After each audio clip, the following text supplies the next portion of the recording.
감사드립니다.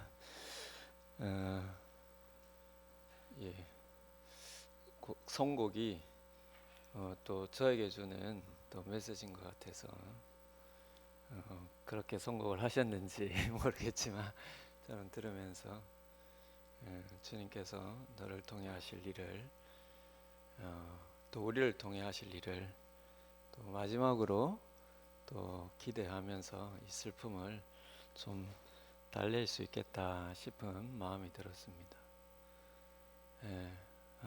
오늘로서 또 이곳에서의 사역을 이렇게 마무리하게 되었는데요.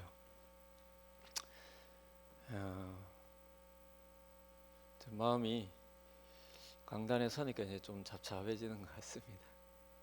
주님께서 우리 교회가 잠깐 혼란스러울 때 저를 이곳에 보내셔서 그냥 저에게 주신 첫 사명이 그거였던 것 같습니다. 저는 우리 교회에 왔을 때에 어떻게 보면 좀 폭풍과도 같은 소용돌이 속에 제가 여기 왔을 때 하나님께서 저에게 주신 사명은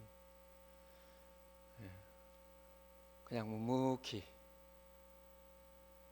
묵묵히 말씀을 전하면서 그냥 그 자리를 지키라는 것이었습니다. 그러니까 여러분은 또 하나님께 어떻게 기도하셨는지 모르겠지만 저는 우리 교회에 왔을 때에 계속해서 하나님 앞에 받은 메시지가 그냥 묵묵히 그 자리를 지키고 있으라는 것이었습니다. 그래서 저 또한 여러분과 함께 폭풍과도 같은 시간을 보내면서 그냥 묵묵히 이 자리를 지키면서 또 우리가 한 것은 정말로 아무것도 없는데 저도 한 것이 아무것도 목회자로서 아무것도 한 것이 없고 또 우리 모두 아무것도 한 것이 없는데 그냥 주님 주시는 말씀 받아 먹다 보니까 어느새 완전하고 완벽하지는 물론 않을지라도 하나님께서 우리 교회에 다시 평안을 주시고 또 서로가 서로를 이해하며 하나 될 수 있는 또 치유의 시간을 주신 것 같습니다. 그걸 제가 확인했을 때에 또 하나님께서 제 마음속에 이거는 뭐 저 개인적으로 이렇게 듣는 하나님의 말씀이지 음성이지만 이제 됐다라고 하시는 것 같았어요.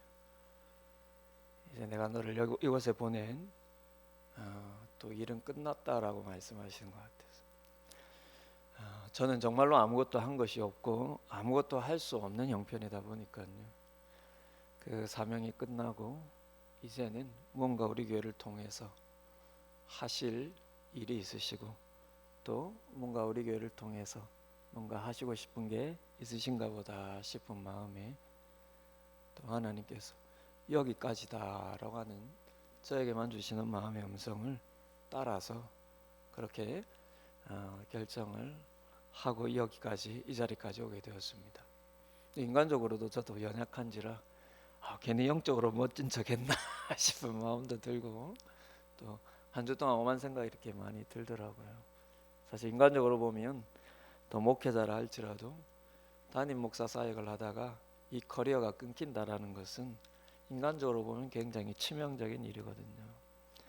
이제 그렇지만 또 주님 주신 마음 따라서 그리고 형편 따라서 순종의 마음으로 이렇게 가지만 그래서 여러분 보시기에는 또 혹 어떻게 보이실지 모르겠지만 또 좋게 보시는 분도 계실지 모르겠지만 제 마음속에는 그렇게 좋은 것만은 아닙니다. 저도 연약한 인간인지라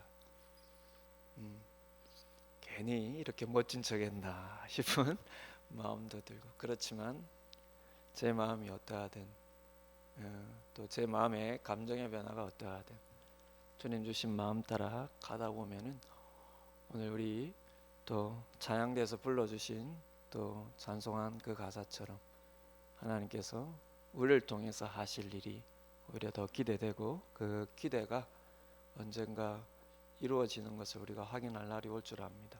우리 장로님 마지막 기도처럼 서로가 이렇게 좋은 소식을 주고받으면서 참 하나님께서 참 우리와 함께 하심이 멋지시고 우리를 인도하심이 멋지시다라는 것을 저도 우리 사천 온누리교회 소식을 들으면서 확인하고, 또 우리 교인들도 또 저에 대한 소식을 듣고 또 저를 간혹 이렇게 또 밖에서 만나기도 하면서 그걸 확인하는 그런 복된 우리의 삶이 되기를 소원을 드립니다. 그래서 인간적으로는 잠시 서운할 수 있지만 그런 기대를 가지고 오늘 마지막 말씀을 통해서 주님께서 우리에게 주시는 위로와 또한 도전이 충만하기를 바랍니다. 이제 말씀을 또 증거하겠습니다. 이 주님의 마지막 고난 주간 중에서도 목요일부터 토요일까지 예수님께서 체포되시고 이 채찍과 십자가의 순환을 당하신 이 3일간을 초대교회 때는 이스트 트리디움이라고 부르면서 특별히 기념하며 하루하루 예배를 드렸다고 합니다. 이 날들 중 오늘 본문은 체포당하시기 직전 목요일 밤 대략 10시나 11시쯤 되지 않았을까, 자정 직전이지 않았을까 싶은데요. 그 시간 늘 기도하시던 겟세마네 동산에 가셔서 마지막으로 기도하셨던 주님의 모습과 그 기도의 내용을 오늘 본문은 기록하고 있습니다. 누가복음 22장의 기록에 의하면은 주님께서 제자들과 마지막 유월절 만찬 후에 이곳에 습관을 따라가셨다, 그렇게 누가는 기록하고 있습니다. 습관을 따랐다는 우리말 번역은 아무 생각 없이 습관적으로 그곳에 갔다는 의미가 당연히 아니겠죠. 평소에 늘 그래왔듯이 그날도 그곳에 주님께서 가셨다는 뜻입니다. 평소에 겟세마네에 가신 이유는 바쁜 사역을 끝내시고 기도하시며 쉬시기 위해서였을 것입니다. 고난 주간에 그날에도 늘 그래왔듯이 성전을 나와서 겟세마네 감난산의 그 겟세마네 동산에 가셔서 기도를 하셨던 것입니다. 그런데 그날은 마음이 안식하시기가 너무 힘이 드셨던 것이죠. 당장 다음날 곧바로 져야 할 십자가의 고통이 온몸과 온 마음으로 느껴지셨기 때문일 것입니다. 온 인류를 대신하여 받으셔야 할 죽음의 고통, 그건 단지 육체적인 고통만이 아니라요, 우리가 오래전에 한번 살펴보았는데 단순히 육체의 고통이 때문에 주님께서 그 공포감을 느낀 게 아니라 하나님께 버림받아야 할 그 영적인 고통, 그래서 십자가상에서 주님께서 나의 하나님 어찌하여 나를 버리셨나이까 라고 말씀하실 만큼 영원 전부터 하나이셨던 그 성부 하나님으로부터 잠시나마 분리되어야 할 그 영적인 고통이 얼마나 큰 것인지, 그래서 36절을 보시면 아빠 아버지여 아버지께는 모든 것이 가능하오니 이 잔을 내게서 옮기시옵소서라고 하나님 되신 그분도 이렇게 기도하실 정도의 마음의 고통을 느끼셨던 것입니다. 이 십자가 사역을 위해 33년 전에 이 땅에 오셨고 3년 전부터는 세상의 모습을 드러내시며 사역을 하시는 가운데 이제 이 궁극적인 사명을 이루실 때가 정작 왔는데 그것이 얼마나 고통스럽게 여겨지셨던지 그날 밤은 몸도 떨리시고 마음도 안식을 찾기에 힘이 드셨던 것 같습니다. 지금까지는 언제나 그곳에 와서 기도하실 때 몸도 휴식을 취하고 마음도 안식을 얻으셨지만 그분도 우리와 같은 육체를 가지고 우리와 같은 성정을 가지신 분이신지라 마지막 기도의 그날만큼은 그 엄청난 영육간의 고통을 앞두고 기도함에도 불구하고 몸도 마음도 진정하기가 쉽지 않으셨던 것 같습니다. 그래서 34절을 보시면요, 주님께서 제자들에게 이런 고백을 하십니다. 내 마음이 심히 고민하여 죽게 되었으니, 이 주님의 말씀이요. 한마디로 말하면 마음이 너무 힘들어서 죽겠다. 주님도 이렇게 말씀하시는 것입니다. 너무 마음이 힘들어 죽겠다. 지금까지 주님은 많은 고난을 받으셨습니다. 삶 자체가 고난이셨으니까요. 많은 고난을 받으셨습니다. 사람들에게 배척과 반대도 받으셨고요, 욕도 들으셨습니다. 그러나 그때마다 주님께서 한적한 곳에 가셔서 기도하실 때 성부 하나님의 따뜻한 위로와 더불어 아버지의 뜻을 다시 확인하시며 거기서 또 힘을 얻으셨겠지만 마지막 이 순환은 주님께도 어지간히 어려우셨던지 이전에 하셨던 기도 정도로는 안식을 찾기가 그렇게 쉽지가 않으셨던 것 같습니다. 내가 너무 고민이 되어 죽겠다라고 하시니 얼마나 많이 힘이 드셨던지 계속해서 34절을 보시면 제자들에게도 기도 부탁을 하시지 않습니까? 내 마음이 심히 고민하여 죽게 되었으니 너희는 여기 머물러 깨어 있으라. 그리고 기도를 하시는데 하나님이 되신 그분조차 피하고 싶은 그 고통과 기도로 사투를 벌이시는 것입니다. 그럼 마태는 그때 주님의 기도를 이렇게 기록하고 있습니다. 아버지여, 만일 할만하시거든 이 잔을 내게서 지나게 하옵소서. 무슨 뜻입니까? 아버지, 이 십자가를 피하고 싶은데 괜찮으시면 제발 피하게 해주옵소서. 이 십자가 사명을 정말 피하고 싶은데 아버지께서 괜찮으시면 제발 넘어가게 해주세요. 우리도 때론 하나님께 주신 여러 영적인 사역 앞에서 혹은 우리가 개인적으로 살아가며 감당해야 할 여러 인생의 사명 앞에서 정말 포기하고 싶을 정도로 고민되고 고통스러운 마음의 어려움을 만날 때가 있지 않습니까? 저 역시 마찬가지입니다. 목사라고 설교단에서는 하나님의 뜻과 섭리를 참 쉽게 말씀드리지만 저 역시 가끔은 마음이 연약해질 때 목사라도요, 하나님의 뜻이란 게 도무지 이해가 되지 않고 쉽게 받아들여지지 않는 때가 있습니다. 마음이 심히 고민되고 죽고 싶은 마음이 들 때, 주님도 그러셨는데 하나님 뜻이란 게 도무지 이해되고 받아들여지지 않는 때, 그런 때 여러분 있지 않습니까? 그래서 영적인 일의 사명이든 육적인 삶의 사명이든 그냥 포기하고 싶고 피하고 싶을 때가 다 있는 줄 압니다. 이건 신학적인 문제가 아니죠. 그러면 신학적인 답을 몰라서 답답한 게 아닙니다. 교리적인 답을 몰라서 하나님의 뜻과 섭리가 잘 깨달아지지 않거나 받아들여지지 않는 게 아닙니다. 머리로는 아무리 잘 이해하고 깨달았다 해도 우리는 모두 연약한 성정을 가진 존재라 아주 조금이나마 욕과 같은 상황이 찾아와도요, 지금까지 듣고 배운 하나님에 관한 모든 지식이 쓸데없이 느껴지고 하나님에 대한 모든 신앙심이 너무나 무기력하게 느껴지는 때가 있습니다. 성경을 보시면요, 욥 또한 결국은 그랬고요, 다윗도 그것을 느꼈으며 엘리야마저 그것을 하나님께 드러낸 시간들이 있지 않습니까? 도무지 이해가 안 됩니다. 하나님, 그냥 저를 데려가십시오. 그럼 지금까지 은혜로 느끼고 깨달았던 그 수많은 신학적인 지식과 신앙적인 경험이 아무 소용없는 것처럼 느껴지는 그 고난과 고통의 시간들이, 성경의 위대한 인물들도 있고 오늘 본문을 빗대어서 말씀드리면 심지어 주님까지 그런데 심히 고민되어서 마음이 죽을 것 같다. 근데 우리는 오죽하겠습니까? 근데 여러분, 그런 고통의 순간이 오면 어쩔 수 없이 우리 모두 그 원망의 마음을 쏟는 대상이 하나님일 수밖에 없지 않습니까? 그런데 놀라운 것은 그 하나님이신 예수님도 그런 마음을 모르시는 게 아니라는 것입니다. 왜입니까? 예수님도 그런 고통의 마음을 당하셨고 그 마음 때문에 죽을 것 같은 정도로 고민이 되어 기도의 방향까지 흐트러질 수 있는 순간을 그분도 경험을 하셨기 때문입니다. 아버지, 할 수만 있다면 이 잔은 지나가게 해주세요. 이 일은 없는 걸로 해주세요. 이 일은 이 사명은 피하게 해주옵소서. 이 일은 제가 겪지 않게 해주옵소서.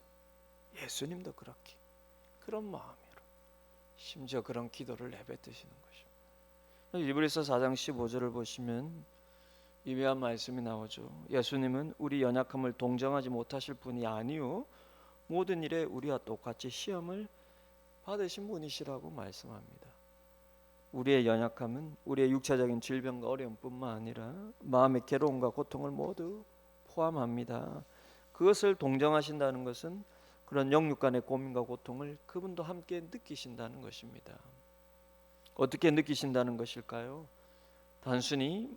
단순한 마음의 동정이 아니죠. 예를 들면요, 한 번도 가난을 모르고 자란 착한 부자가요, 착한 부자가 한 번도 가난을 경험하지 못한 착한 부자가 가난하고 굶주린 사람을 보면서 동정을 느끼는, 그것도 귀한 일이지만요, 그러나 주님의 동정이라고 말씀하시는 건 그런 종류의 동정을 말하는 것이 아닙니다.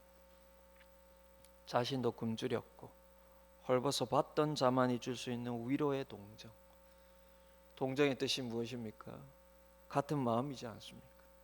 주님은 우리에 대해서 같은 마음을 갖고 계시다는 것입니다. 그래서 주님께서 우리의 고통을 보시면서 하시는 말씀이 무엇입니까? 나도 안다. 나도 네 고통 알고 네 마음 다 안다. 나도 겪어봤으니까. 그러신다는 것입니다. 주님의 성육신이요, 단순히 우리의 인간 육체를 입은 우리의 인간의 죄를 대신 옮기기 위해서 육체를 입고 오셨다라는 교리적인 것만이 아니라요, 경험적으로, 존재론적으로 우리가 당하는, 물론 죄로 말미암아, 타락으로 말미암아 당하는 것입니다. 우리가 당하는 삶의 모든 고통, 그분도 친히 겪으시기 위해서 성육신을 하셨다는 것입니다. 나도 다 한다라고 나도 겪었다라고 말씀하시다. 사랑하는 여러분, 주님은 우리의 고통을 모르는 분이 아니십니다. 주님은 우리의 고통을 모르면서 우리를 위로하는 분이 아닙니다. 오히려 주님은 우리는 상상도 못할 고통 중에 고통을 받으셨습니다. 그러니 그런 분이 우리의 주님이 되신 것이 알고 보면 얼마나 감사한 일입니까? 그분은요, 우리가 고통 중에서 하나님을 향해 원망하고 항의할 때, 우리가 고통 중에서 우리가 지금까지 배운 신학적인 지식과 우리가 지금까지 개인적으로 느낀 신앙적인 경험이 다 소용없고 무기력하게 느껴지는 순간에 우리도 모르게 마음으로 아니라 하면서도 하나님을 원망하고 항의할 때, 그때 그분은 우리에게 신학적인 답이나 신앙적인 순종을 강요하시는 분이 아니십니다. 오히려 고통에 대한 그분의 경험으로요, 우리에게 다가오셔서 우리의 아픔과 상처, 그리고 마음의 깊은 고통을 공감해 주려 하시는 분이십니다. 근데 왜 그래? 왜 그거밖에 안 돼? 내가 그렇게 가르쳐줬는데 그 답을 몰라? 네가 이전에 그렇게 경험했는데 지금 왜 그래? 그렇게 우리를 몰아세우는 분이 아니라, 나도 네 마음 다 안다. 나도 겪어봤다. 그렇게 공감해 주려 하시는 분이십니다. 다만 그분이 전능한 하나님이시라는 이유만으로 우리가 그분을 대하며 바라는 것이 겉의 문제 해결에 집중되어 있어서 우리를 향한 주님의 그 공감이 잘 안 느껴져서 그렇지요, 그분은 우리를 끊임없이 마음으로 공감해 주시는 분이십니다. 그게 성령께서 우리에게 하시는 일이지 않습니까? 주님의, 예수님의 영이신 성령께서요, 우리 마음속에 하려 하시는 일 아닙니까? 우리가 주님의 그 공감을 우리 문제에 별 도움 안 되는 것으로 우리가 생각해서 그렇지, 우리는 겉의 문제 해결에 너무 집중되어서 그렇지. 그러나 주님께서 우리를 내버려 두지 아니하시고 성령을 통해서 끊임없이 우리의 마음을 공감해 주려 하신다는 것입니다. 그리고 여러분, 감히 말씀드리지만 오랜 시간이 지나고 보면은요, 그러면 순간적인 겉의 문제 해결보다 나를 향한 주님의 공감을 내 마음이 느끼며 받는 이 영적인 위로들이 우리의 삶을 지나고 보면 훨씬 더 윤택하게 만들어준다는 것입니다. 왜냐하면 나의 고통에 대한 주님의 마음의 공감을 내가 깨달아간다는 것은요, 그만큼 내 마음이 주님을 닮아가는 과정의 증거이기 때문입니다. 예수님이 나도 너무 피하고 싶어서 하나님 앞에 기도할 정도의 고통에 대한 그 경험으로 우리의 고통을 공감해 주시는 것을 느끼는 게요, 이게 우리가 주님의 성품을 닮아가는 데 있어서 중요한 출발점이라는 거예요. 그럼 예수님의 성품 우리가 닮는 것은, 그럼 우리의 어떤 뭐라 그럴까요? 과제와 같은 숙제가 아닙니다. 주님의 사랑과 희생과 그 따뜻함과 관용과 인내와 이런 것들이요. 자, 이제 내가 주님 예수 믿는 자로서 내가 이제 누군가 관용해야지, 누군가 오래 참아야지. 우리의 인내로, 우리의 억지로 지어짜내는 노력으로 되는 게 아니에요. 성품은 그런 문제가 아니죠. 그때 의미에서 굉장히 수동적으로 우리의 마음이 만들어져야 되는 겁니다. 성품은. 근데 우리가 그걸 만들어낼 수가 없어요. 우리에게 만들어진 것은 다 분노와 짜증과 슬픔 속에 있는 괴로움과 거기서 나오는 이기심과, 여러분, 그게 자연스럽게 우리에게 만들어져 있는데요. 성품은 자연스럽게 우리에게 만들어지는 져 있는 것입니다. 근데 이게 주님의 성품으로 바뀌는 것은요, 내 노력도 필요하겠지만 그게 출발점이 되어서는 안 됩니다. 그러면요, 남들 앞에서는 그런 것 같아도 정작 가까운 가정 안에서 서로 무장해제가 되어 있는 가족 사이에는 그 성품이요 꾹 눌렀던 게 언제든지 튀어나옵니다. 목사라도 저도 얼마나 많이 경험하는지 몰라요. 그런 척하는 것은 진짜 그런 게 아니에요, 여러분. 근데 그 성품은, 주님의 성품은 성령께서 만드시는데요, 성령께서 어떻게 만드십니까? 주님께서 우리의 마음을 공감해 주시는 그 따뜻한 위로가 우리에게 계속 쌓여야 해요. 거기서 우리가 조금씩 주님의 성품을 닮아가는 것입니다.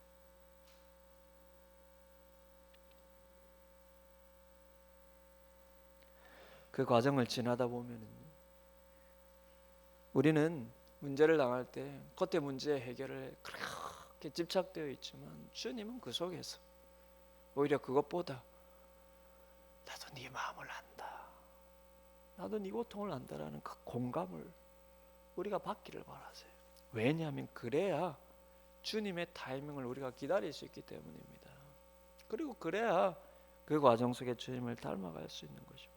그 과정을 지나다 보면 어느새 주님이 내 고통을 공감해 주셨듯이, 그러면서 나도 주님의 성품을 닮아가서요, 나도 다른 사람들의 고통을 공감해주는 심령이 따뜻한 주님의 사람이 되어가는 것이지 않겠습니까?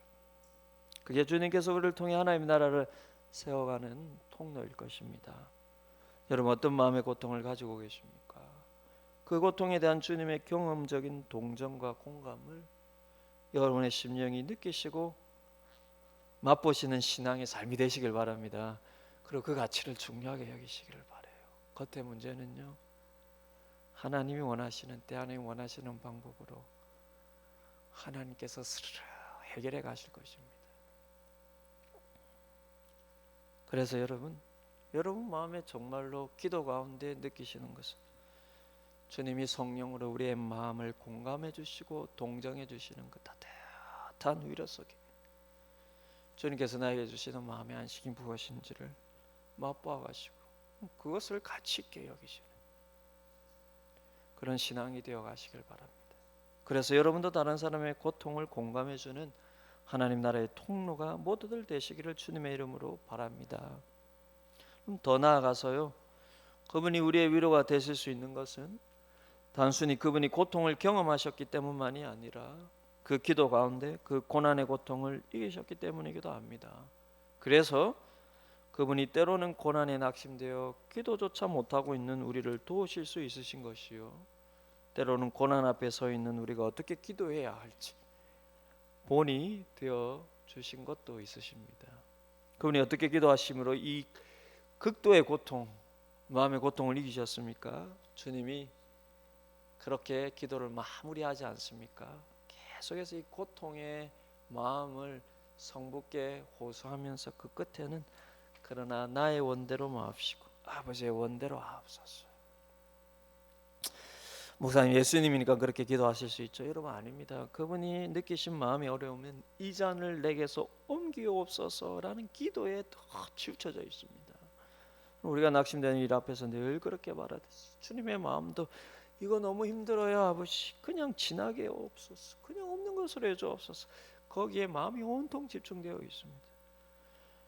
그래서 그것을 표현하고 난 다음에는 힘을 내고 의지를 다하여서 그러나 아버지의 원대로 하옵소서라고 기도하시는 것이요. 그러고 나서도 마태복음 26장 42절을 보시면 또 기도하는 거예요. 또 기도하는 겁니다. 그렇게 기도해 놓고도 또 기도합니다. 내 아버지여, 만일 내가 마시지 않고는 이 잔이 내게서 지나갈 수 없거든 아버지의 원대로 되기를 원하나이다. 여러분, 이 말의 한편의 뉘앙스가 뭡니까?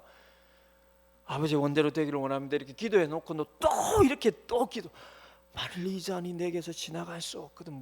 그게 무슨 뜻입니까? 한편 뉘앙스가 뭡니까? 할 수만 있다면 이 고통의 잔이 내가 마시지 않고 지나갈 수도 있는지 다시 한번 성부께 비추지 않습니까? 그리고 마태복음 26장 44절에 의하면 또다시 똑같은 마음으로 세 번째 그 기도를 하시는 거예요. 아버지 원대로 되기를 원합니다 해놓고도 더 혹 그럴 수는 없는지 더 기도하면서 더 힘을 짜내서 아버지 원대로 되기를 원합니다. 그래놓고도 또 세 번째로 혹 그래도 피할 수는 없는지, 그러면서도 또 마지막에는 그래도 아버지 원대로 되기를 원합니다. 누가복음 22장 43절로 44절을 보시면요, 당시 상황에 대해서 이런 기록되어 있습니다. 천사가 하늘로부터 예수께 나타나 힘을 더하더라. 예수께서 힘쓰고 해서 더욱 간절히 기도하시니 땀이 땅에 떨어지는 빗방울 같이 되더라. 그러면 천사를 호령하고 지휘하시던 그분이 그때는 천사의 도움까지 받으시면서 힘쓰고 해서 더욱 간절히 기도하시는데 땀방울이 핏방울로 변하실 만큼 그날의 마음의 고통이 그렇게 컸다라는 것입니다. 예수님이니까 아버지의 원대로 되기를 원합니다. 쉽게 기도하신 게 아니래요. 그만큼 그 기도가, 그분도 마지막에 나오기가 그렇게 힘들고 그 기도를 하고 나서도 미련이 남아서 또 그렇게 혹시 피할 수는 없는지. 그러나 그 반복 속에서도 마지막까지 아버지의 원대로 되기를 원합니다. 그렇게 마지막까지 기도하시면서 결국은 마음의 안식을 새롭게 찾으시고 그 십자가를 질 수 있으셨다라는 것입니다. 사랑하는 여러분, 다시 한번 여쭙습니다. 여러분은 어떤 고난을 만나셨습니까? 어떤 삶의 어려운 가운데 지금 서 계시며 어떤 마음의 고통과 고민 가운데 있으십니까? 그럼 모두 크기는 달라도요, 저마다 고통 속에 있으면 다 하나님을 원망하는 마음은 똑같이 힘이 듭니다. 왜 이런 상황을 만나게 하셨는지, 왜 이런 상황을 주셨는지, 왜 하나님은 가만히 계신 것 같은지, 크기는 달라도요, 다 어려움을 만나는 저마다 똑같은 마음입니다. 그럼 우리가 기도하는 주님은 그 마음을 다 겪으시고 아시는 분이시라는 거예요. 때론 우리가 고난과 고민되는 일을 마냥 피하고 싶은 마음에 그저 이 잔을 내게서 옮기시옵소서라는 의미로만 기도할 때도 있지만, 주님은 그런 때도 그래 네 마음 내가 다 알아, 나도 그랬어 라고 하시며 따뜻하게 우리 마음을 안아주시는 분이시라는 거예요. 그리고 우리 손을 잡고 우리의 기도를 인도해 주신다는 것입니다. 그래 알아, 나도 그랬어. 성자인 나도 이거 피하고 싶은데 할 수만 있으면 그렇게 해달라고 나도 그렇게 기도했어. 그러나 끝에는 나처럼 기도해봐. 그러나 나의 바람대로가 아니라 아버지의 바람대로 되기를 원합니다. 다시 그 마음이 들어서 이 고통을 피하게 해주옵소서. 그런 마음이 들면 또 그렇게 하나님을 원망하고 하소연해서 그 끝에는 아버지의 원대로 되기를 원합니다. 그렇게 기도를 붙여봐. 계속 그러다 보면 너의 영혼의 평강을 하나님께서 주실 거예요. 여러분, 마음이 고통스러워 기도가 안 되실 때는 너무 억지로 기도 안 하셔도 됩니다. 차라리 그냥 불평하고 원망하셔도 돼요. 다만 실컷 그러고 나서는 그것을 공감해 주시는 주님의 따뜻한 마음은 외면치 않으셔야 됩니다. 주님 다 필요 없어요. 이렇게까지 나가시면 하나님 이러실 수 있습니까? 다 필요 없어요. 그렇게 원망하셔도 됩니다. 그러나 마지막에는 성령께서 그래도 끝까지 주시려는 주님의 그 공감의 마음을요, 끝까지 외면하셔는 안 됩니다. 그래야 여러분, 우리의 고통을 조작하시는 주님으로 오해하고 분노에 머무는 것이 아니라 우리의 고통을 동정하시는 주님을 느끼며 그분의 위로가 내 마음에 흘러 들어오게 되는 것이고요. 그래야 그 마음에서 아버지의 원대로 되기를 원합니다라는 주님의 기도가 나오는 것입니다. 그러니 고통에 대한 주님의 공감을 값지게 여기시는 여러분들이 다 되시기를 바랍니다. 이것을 값지게 여기시기를 바랍니다. 오해하지 마실 것은요, 주님이라고 고통 중에서 이 순종의 기도가 쉽게 나온 것은 결코 아닙니다. 그럼 기도의 주인이신 그분이 오히려 제자들에게 기도의 도움을 요청하실 정도로 이때의 순종의 기도는 그분에게도 그렇게 힘이 되셨던 기도라는 것입니다. 33절을 보시면요, 겟세마네에 이르러셨을 때에 주님께서 다른 제자들은 앉히시고 특별히 가까이 두셨던 세 제자 곧 베드로와 야고보와 요한만 데리시고 조금 더 나아가서 심히 놀라시며 슬퍼하시는 가운데 그들에게 내 마음이 심히 고민하여 죽게 되었다며 기도를 요청하시지 않습니까? 그런데 그때까지 주님의 십자가의 의미를 깨닫지 못했던 이 제자들은 주님께 직접 그런 기도 부탁을 받고서도 정작 모두 자고 있었던 것입니다. 오늘 본문 37절을 보시면요, 돌아오사 제자들이 자는 것을 보시고 베드로에게 말씀하시되 시몬아 자느냐 네가 한 시간도 깨어 있을 수 없느냐.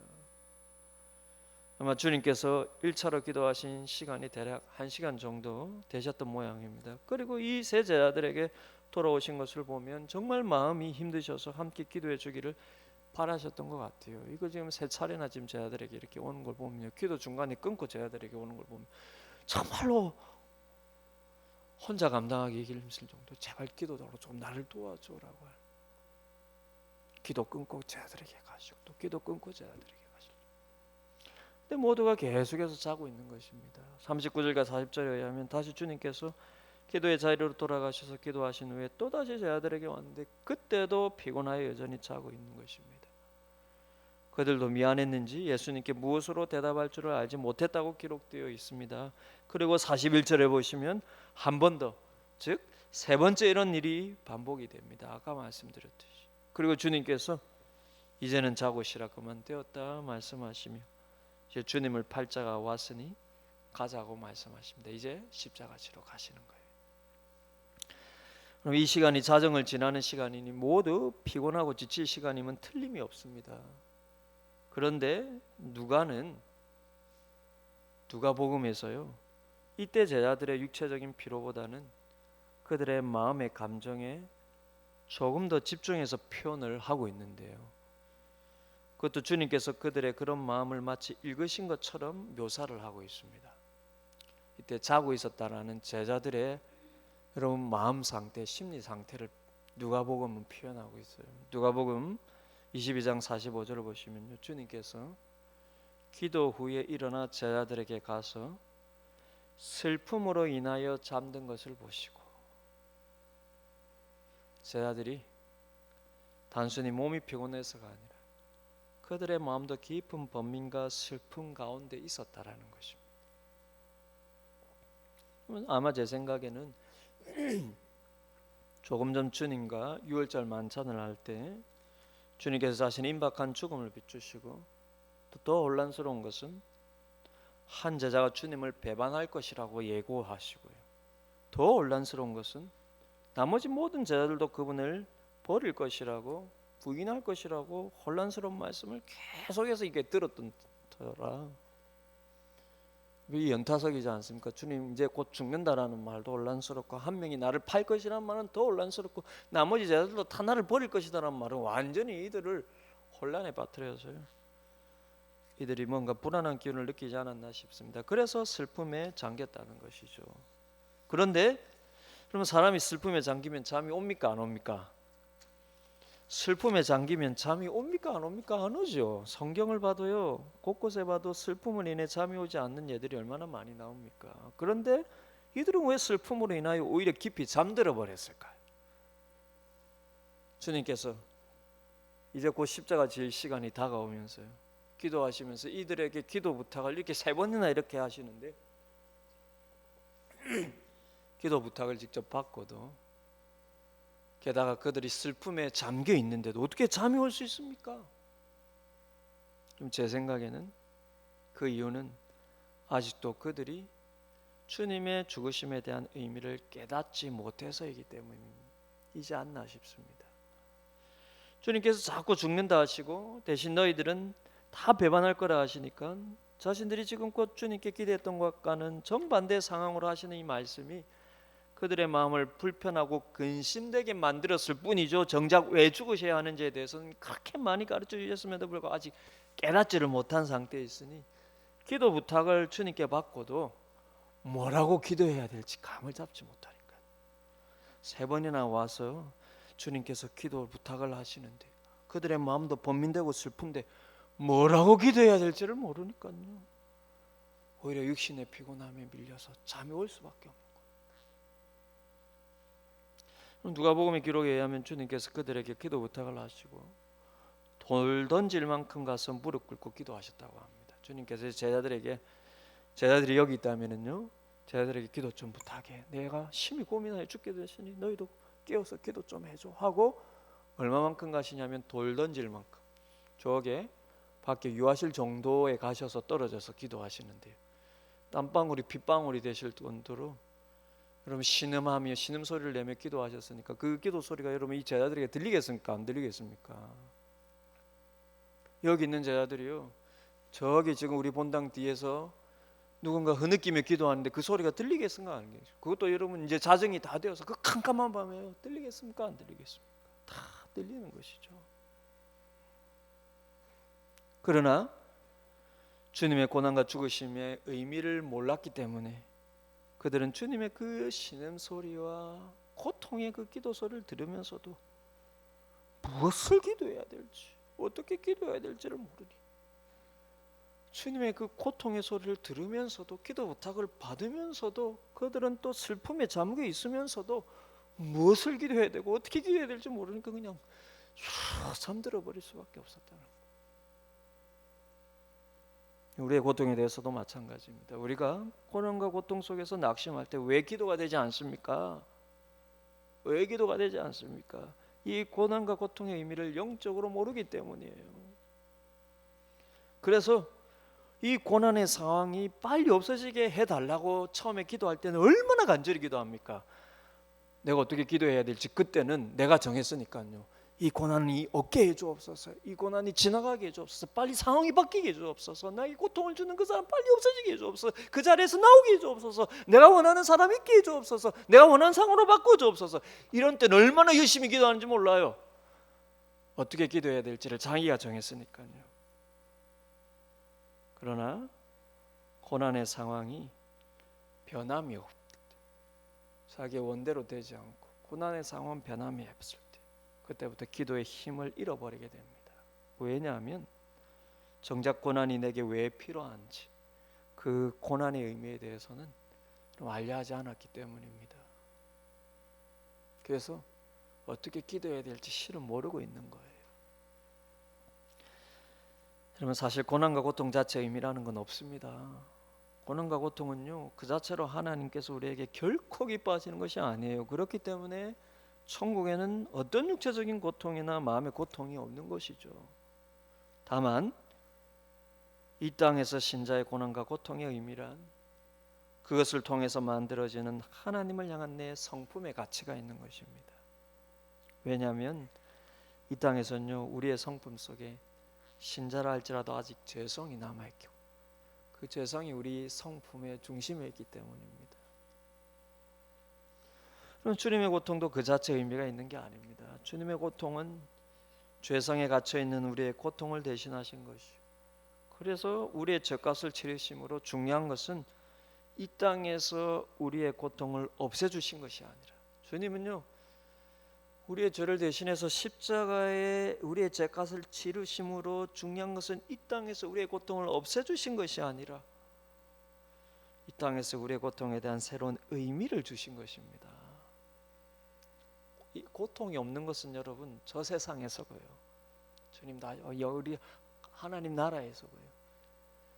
예수님이 십자가를 여러분 우리를 대신해서 지신 이유는 이 땅에서 우리의 고통을 없애주기 위함이 아니라 고난과 시련에 대한 새로운 의미를 주시기 위해서예요. 그게 무엇입니까? 바로 우리의 마음과 삶을 주님의 성품으로 변화시키시려 하시는 것입니다. 그 고난을 통해서요. 그래서 베드로가요, 성도의 시련을 불의 연단으로 표현을 한 것입니다. 마치 순금을 얻기 위해서 뜨거운 불을 통해 불순물을 녹게 하는 것처럼 성도에게 고난과 시련이 이 땅에서는 그런 의미라는 것입니다. 그래서 주님이 우리에게 약속하시고 명령하시는 것은요, 고난과 고통이 없도록 간절히 기도하라는 게 아니에요. 고난과 고통 속에서 영적인 가치를 잃지 않고 오히려 더 얻도록 고난과 시련의 의미를 알게 해달라고 깨어 구하라는 것입니다. 우리를 대신하여 받으시는 주님의 이 극도의 고난에 대한 기도 요청에도 마찬가지입니다. 38절을 보시면요, 주님의 죽으심의 의미를 알지 못해 잠든 이런 제자들을 향해서 주님의 말씀이 그러면 단순히 책망이 아닙니다. 38절을 보시면요, 제자들에게 뭐라고 말씀하십니까? 시험에 들지 않게 깨어 있어 기도하라. 마음에는 원이로되 육신이 약하도다. 그래서 주님께서 제자들에게 앞으로 일어날 일들에 대해서 걱정을 하시는 말씀이에요. 곧 주님께서 잡히시면 정말 그들이 주님을 배반할 것을 생각하시면서 하시는 말씀입니다. 곧 너희가 시험을 만나게 될 텐데, 그래서 정말 너희도 죽고 싶을 정도로 힘든 마음을 이제부터 겪게 될 텐데 그때라도 깨어 기도하라는 것입니다.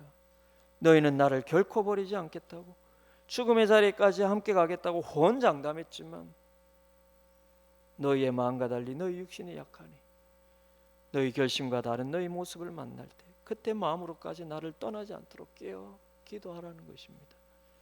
그러고 보니 주님께서 처음부터 제자들에게 깨어 있으라고 하신 말씀은 단순히 주님을 위한 기도 요청이 아니라 제자들 본인의 신앙을 위한 당부셨을지도 모릅니다. 잠시 주님과 떨어질 시간이 올 때 정작 자신들은 그 주님을 버린 일로 마음의 괴로움을 당할 텐데 그때를 위해 주님께서 미리 말씀하고 계신 건지 모릅니다. 깨어 있으라고요. 주님을 겉으로 배반했다고 마음으로까지 주님을 배반하고 버린 것으로 오해하지 말고 낙심하지 말라고.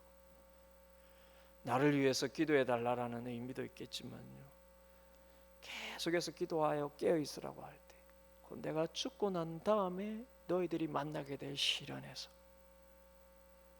너희들이 만날 마음의 고통에서 죄책감에 머물러 있지 말고 그때라도 고통과 마음의 고통의 의미를 너희들이 바르게 깨달을 수 있도록 깨어서 기도하라는 것입니다. 육신이 약하여 고난 가운데 주님을 잠시 등졌다고 마음으로 주님을 사랑하고 따랐던 그 모든 것까지 거짓이라고 자책하지 말라라는 것입니다. 주님께서 왜 제자들에게 너희가 나를 배반하리라는 말씀을 미리 하셨습니까? 그때를 만날 때 당황하고 낙심되겠지만 그렇다고 주님에 대한 너희의 사랑과 믿음까지 부정하지 말라라는 것입니다. 그리고 더 중요한 것은 주님을 따르는 것은 너희의 힘과 능력으로 되는 것이 아님을 오히려 그때 겸손히 깨달으라는 것입니다. 여러분, 주님께서 너희가 나를 부인하리라는 것은 죄책감 일으키려고 하는 게 아니에요. 그때가 될 때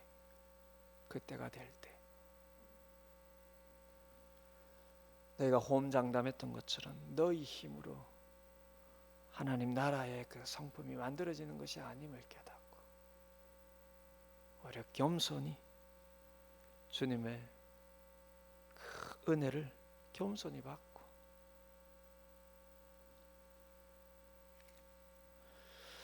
그리고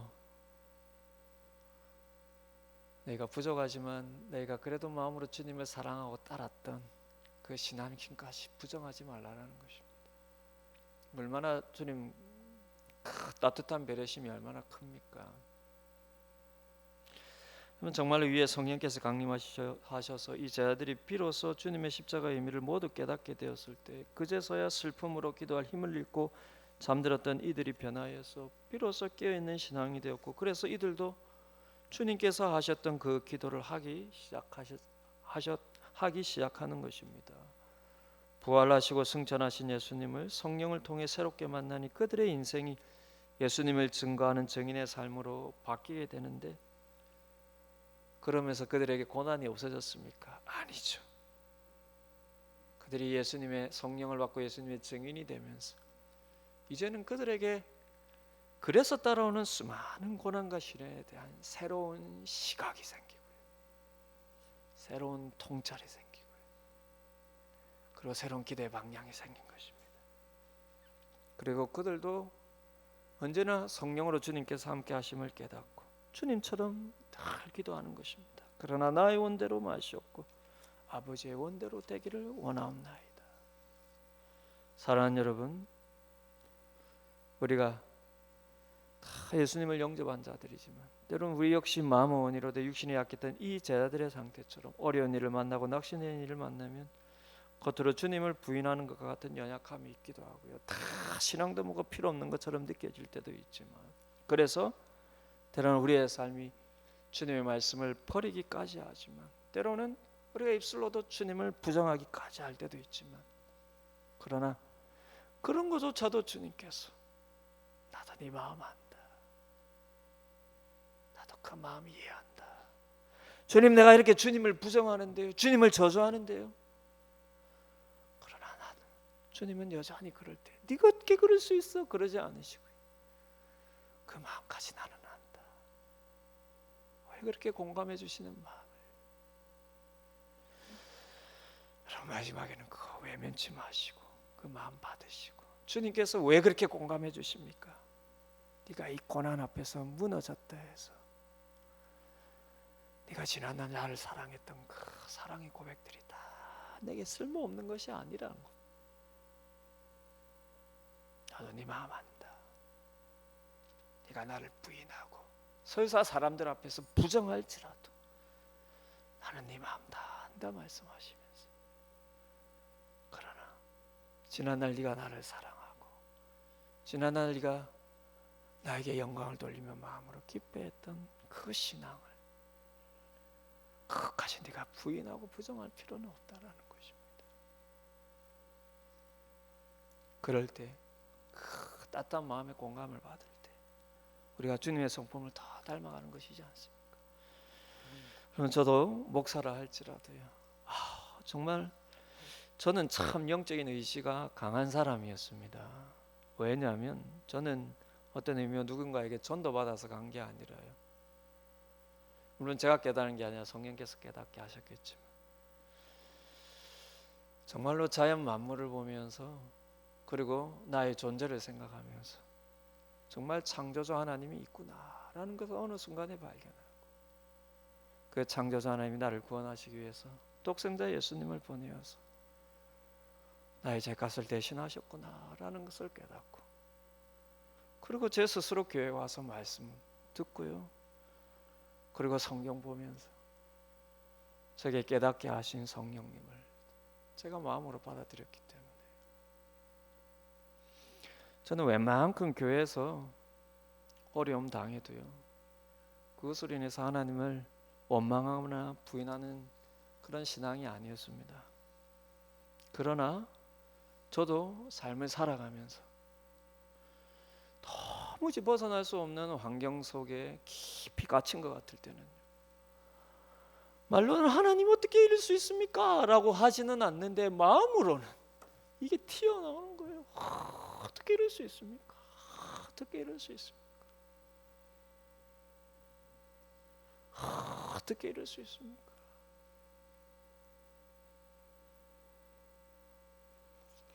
저는 부신 가정의 성도들 앞에서 부신 형제들보다 형편이 못할 때 주눅들지 말라라고 말씀드리고, 오히려 그 속에서 기쁨으로 살아가면 오히려 하나님께서 역사하신다고 말씀하셨지만, 저도 깊은 삶의 고난 속에 있을 때 저희 가정에서 제가 예수 믿는 유일한 사람인데요,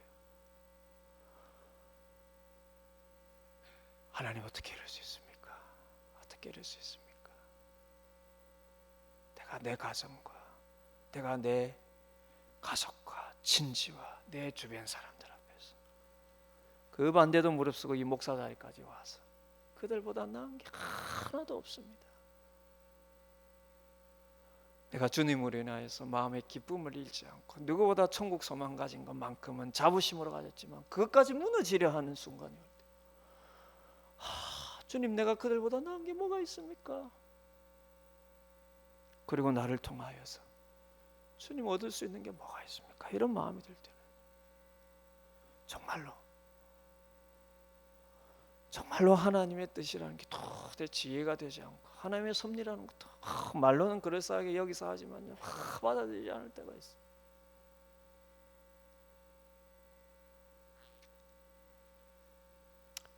근데 어떻게 하겠습니까,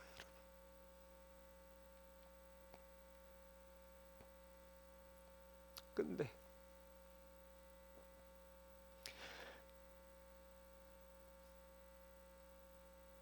근데 그 끝에는 제가 이러고 있는 겁니다. 제가 주님의 갈 데가 없습니다. 그러고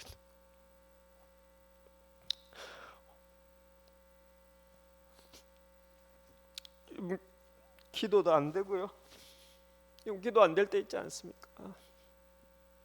그 자리에 앉아서 기도하는 그 기도가 안 될 때요, 정말 혼자 갇힌 곳에 가서 어떻게 주님 이럴 수 있습니까? 그러고 있는데, 근데 그때는 항상 그 끝에는 주님, 그런데 내가 주님 외에는 갈 데가 없습니다. 주님 외에는 갈 데가 없습니다.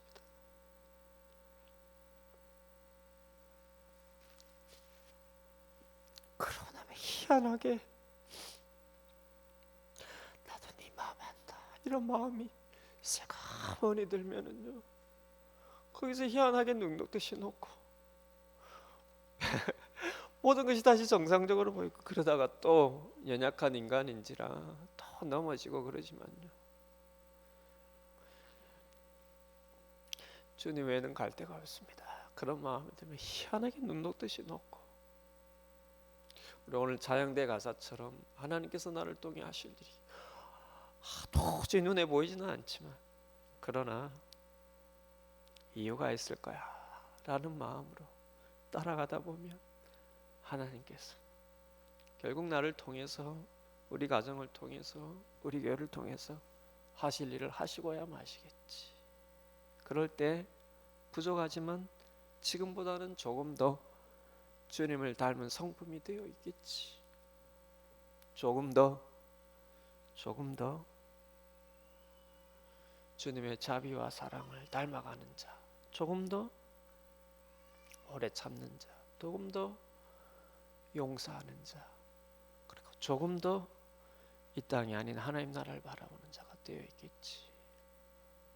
그러니 사랑하는 여러분, 저도 그런 주님의 경험만큼은 아니지만요, 그런 경험을 통해서 주님을 어떤 면에서 참 실존적으로 이해하는 것 같습니다. 실존적으로 이해하는 것 같습니다.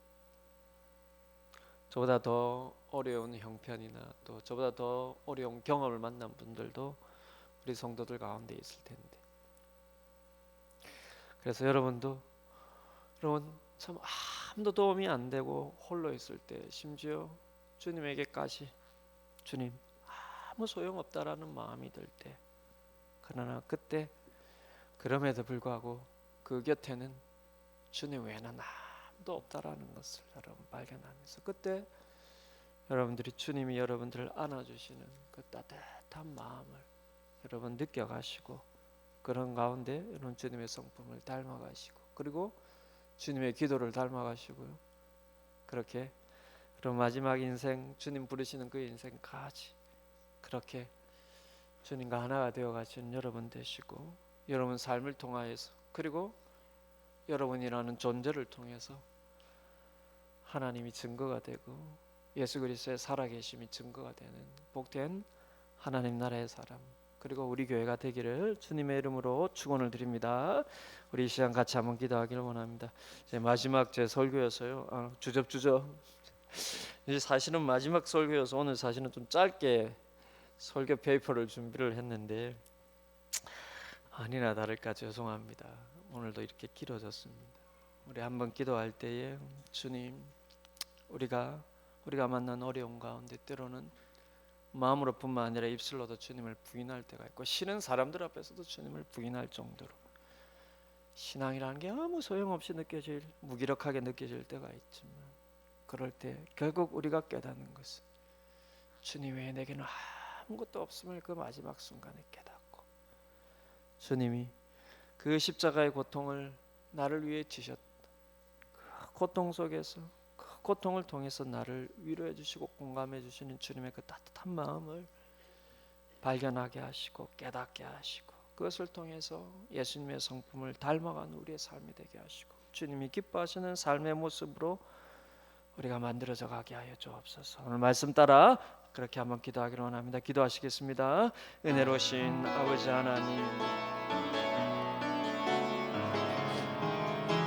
부족한 종이 지금까지의 말씀 사역을 통해서 오늘 끝으로 말씀을 또 전하면서 주님께서 우리 모두에게 주신 또 고난과 시련에 대한 의미를 끝까지 함께 나누었습니다. 아버지 하나님, 우리도 하나님 삶의 고난과 시련과 또 마음의 고통을 만날 때 주님에 대한 신학적이고 신앙적인 지식과 경험이 아무 쓸모가 없게 느껴질 때 하나님 그 속에서 하나님 무기력하게 느껴질 때 또 어떻게 기도해야 될지를 모를 때 길을 잃을 때 주님 그럴 때 주님께서 하나님 여전히 내 곁에 계시고 내가 네 고통의 마음을 다 안다라고 위로해 주시는 그 따뜻한 위로를 우리가 외면치 않고 받게 하여 주시고 또 그 가운데 주님의 성품을 닮아가는 하나님 저희들의 삶이 되게 하여 주옵소서.